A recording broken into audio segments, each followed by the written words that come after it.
Welcome to this explainer, where we're going to break down the exact logic behind pediatric combination vaccine coding.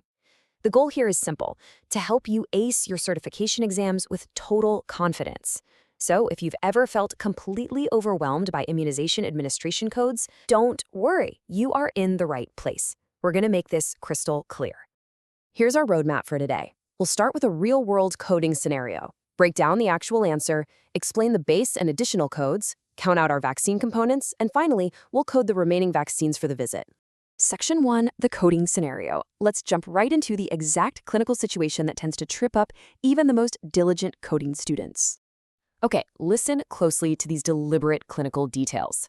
A 6-month-old infant comes in for their routine well-child visit. During the visit, they receive their 3rd doses of DTaP, which, as a reminder, is diphtheria, tetanus, and pertussis, HCPCS, which is Haemophilus influenza type B, IPV, the inactivated polio vaccine, and hepatitis B, all via the Vaxelis brand combination vaccine.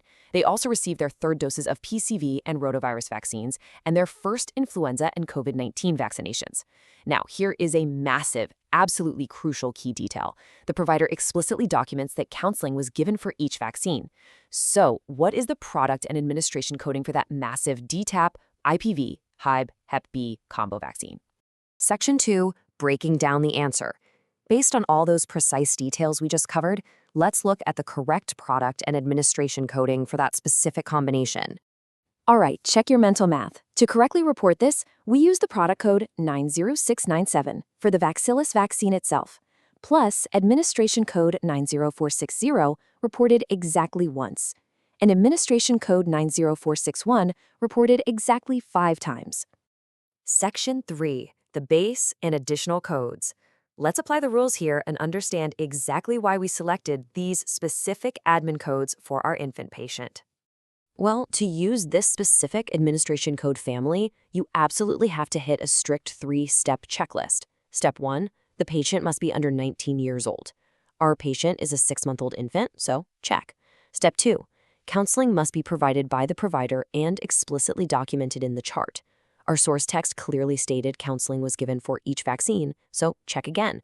And finally, step 3, we actually have to count the individual components inside the vaccine. And this right here perfectly illustrates the golden rule. Because we met the pediatric age requirement and that vital counseling criteria, we apply code 90460 for the very first component of the vaccine. Then we use code 90461 for each and every additional component tucked inside that single shot. Think of it like a base code followed by a string of add-on codes. Section 4, counting vaccine components. Let's see exactly how this builds our multiplier by actually counting out the components in our specific scenario.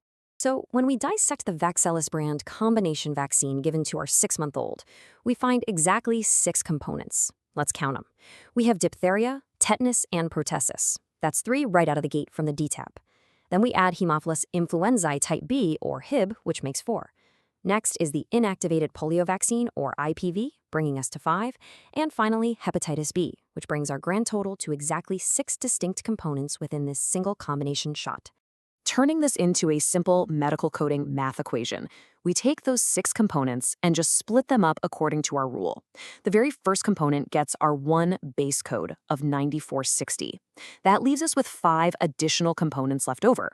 Each of those gets the 9461 code, which means we just multiply 9461 by 5.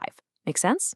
Hey, if this equation just gave you a major aha moment and helped clear up combination coding for you, please like this explainer and subscribe to my YouTube channel for daily coding updates. It literally helps us keep bringing you these deep dives. Section 5, coding the remaining vaccines. All right, let's mop up the rest of the infant's encounter, because they didn't just get the Vaxelis shot.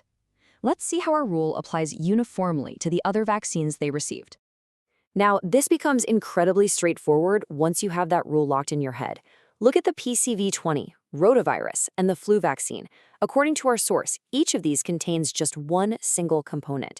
Because the patient is under 19 and counseling was definitely provided, the first and only component of each of these gets a 9460. There are no additional components, so we simply don't use 9461 for these. But wait, pay close attention to that bottom row. The COVID-19 vaccine requires a totally separate approach.